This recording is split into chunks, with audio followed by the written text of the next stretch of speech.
I'm a storyteller, and I would like to tell you a few personal stories about what I like to call the danger of the single story. I grew up on a university campus in eastern Nigeria. My mother says that I started reading at the age of 2, although I think 4 is probably close to the truth. So I was an early reader, and what I read were British and American children's books. I was also an early writer.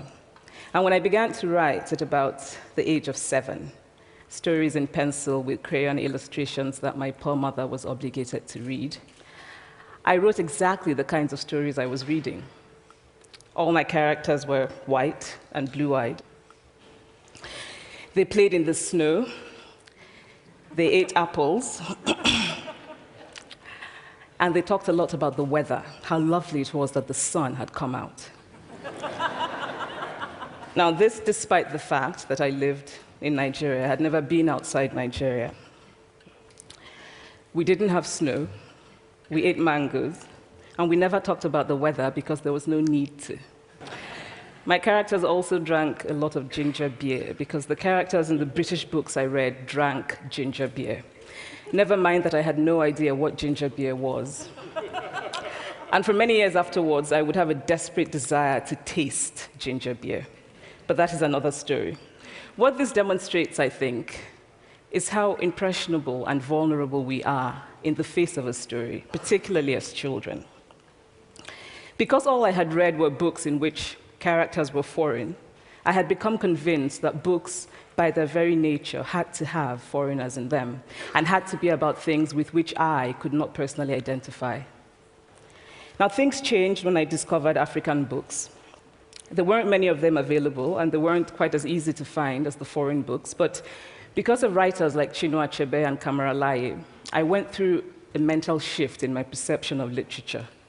I realized that people like me, girls with skin the color of chocolate, whose kinky hair could not form ponytails, could also exist in literature.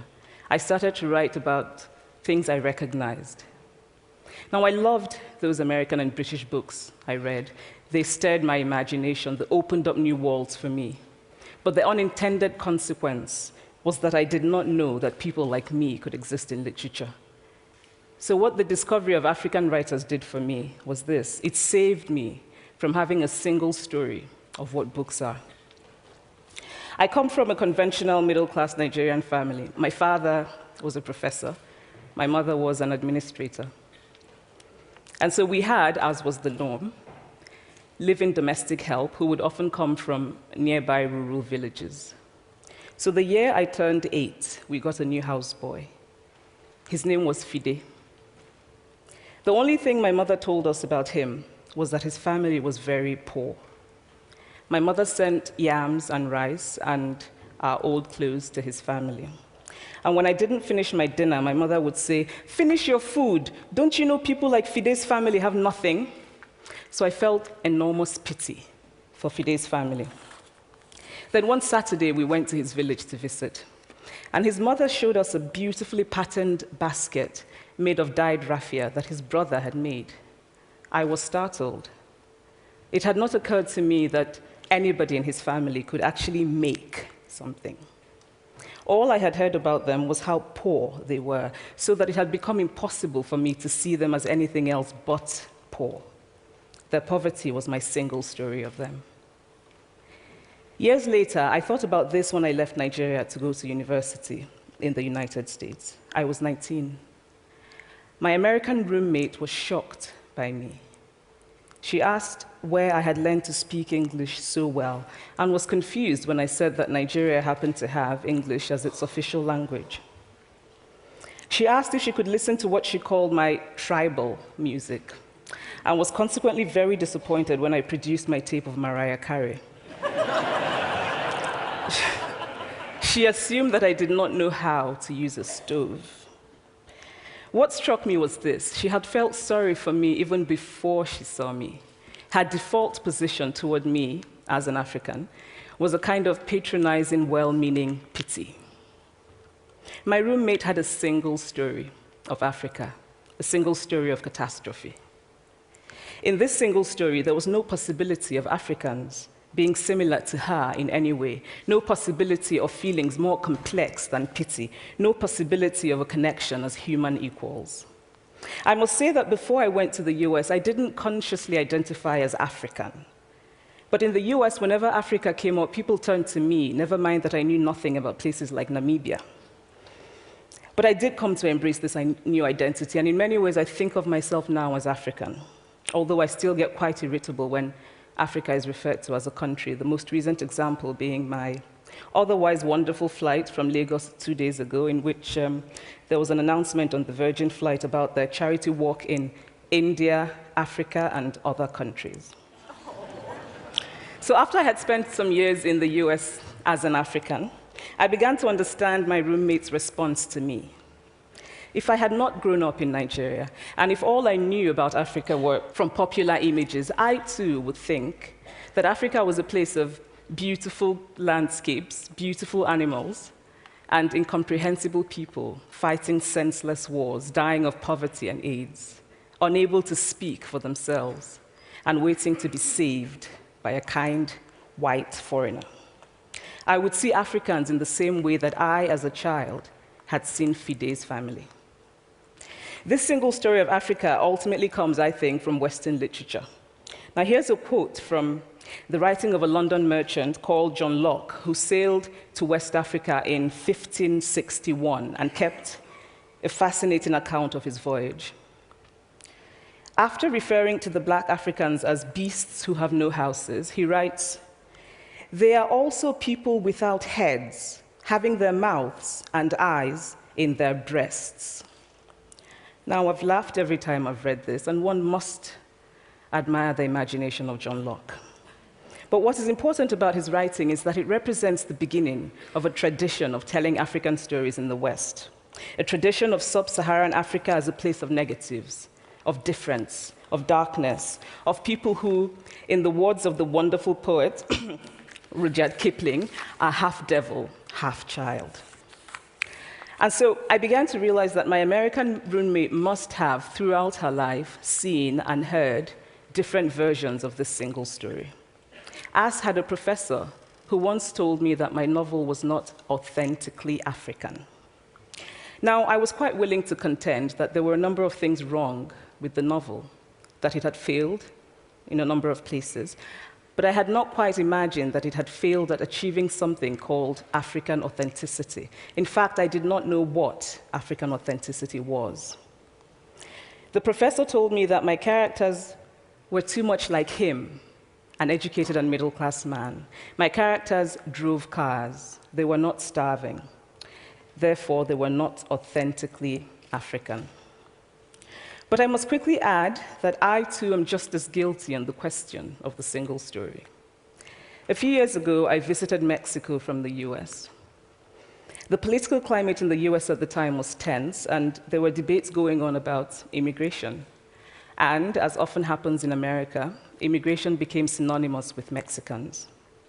There were endless stories of Mexicans as people who were fleecing the healthcare system, sneaking across the border, being arrested at the border, that sort of thing. I remember walking around on my first day in Guadalajara, watching the people going to work, rolling up tortillas in the marketplace, smoking, laughing. I remember first feeling slight surprise, and then I was overwhelmed with shame. I realized that I had been so immersed in the media coverage of Mexicans that they had become one thing in my mind, the abject immigrant. I had bought into the single story of Mexicans, and I could not have been more ashamed of myself. So that is how to create a single story. Show a people as one thing, as only one thing, over and over again, and that is what they become.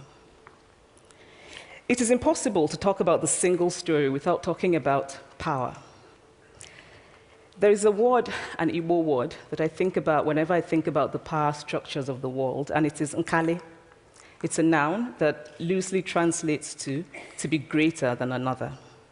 Like our economic and political worlds, stories too are defined by the principle of nkali. How they are told, who tells them, when they are told, how many stories are told, are really dependent on power. Power is the ability not just to tell the story of another person, but to make it the definitive story of that person. The Palestinian poet Mourid Barghouti writes that if you want to dispossess a people, the simplest way to do it is to tell their story and to start with secondly. Start the story with the arrows of the Native Americans and not with the arrival of the British, and you have an entirely different story. Start the story with the failure of the African state and not with the colonial creation of the African state, and you have an entirely different story. I recently spoke at a university where a student told me that it was such a shame that Nigerian men were physical abusers like the father character in my novel. I told him that I had just read a novel called American Psycho, and that it was such a shame that young Americans were serial murderers. Now,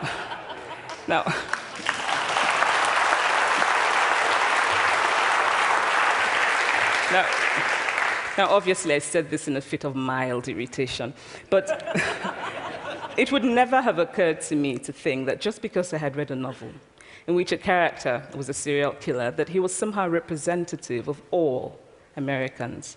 And now, this is not because I'm a better person than that student, but because of America's cultural and economic power, I had many stories of America. I had read Thailand, Updike, and Steinbeck, and Gateskill. I did not have a single story of America. When I learned some years ago that writers were expected to have had really unhappy childhoods to be successful, I began to think about how I could invent horrible things my parents had done to me.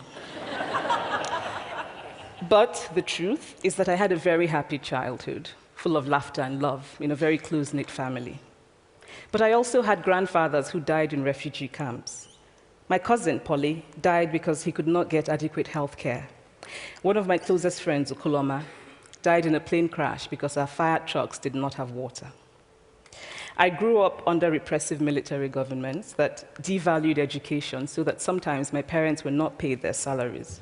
And so as a child, I saw jam disappear from the breakfast table. Then margarine disappeared. Then bread became too expensive.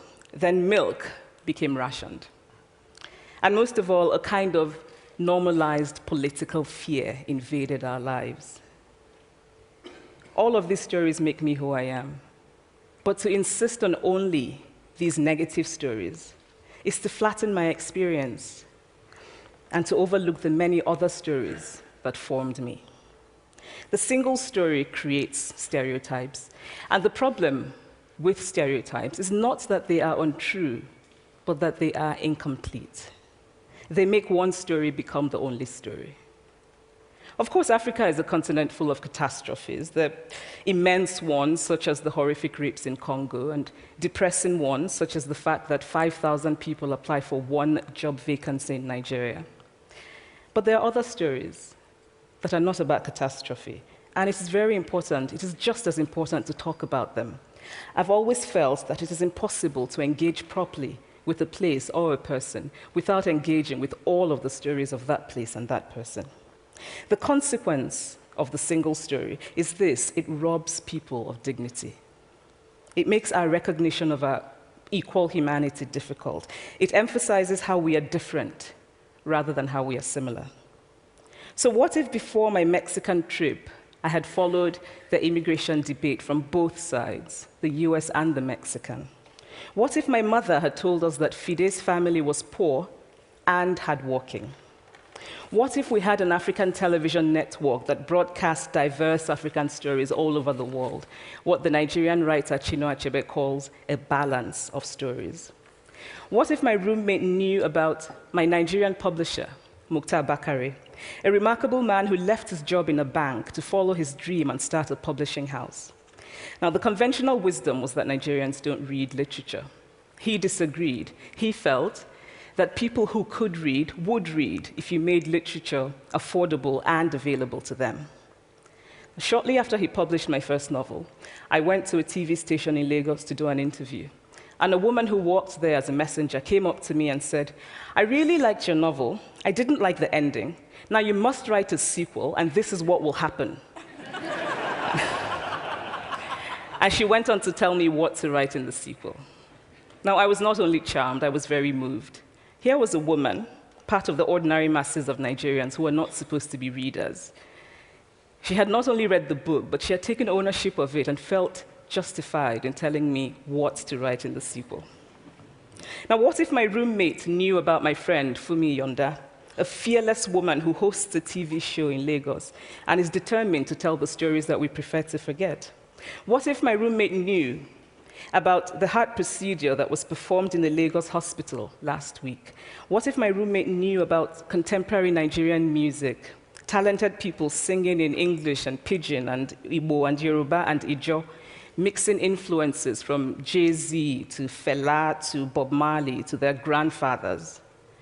What if my roommate knew about the female lawyer who recently went to court in Nigeria to challenge a ridiculous law that required women to get their husband's consent before renewing their passports? What if my roommate knew about Nollywood, full of innovative people making films despite great technical odds? Films so popular that they really are the best example of Nigerians consuming what they produce. What if my roommate knew about my wonderfully ambitious hair braider who has just started her own business selling hair extensions?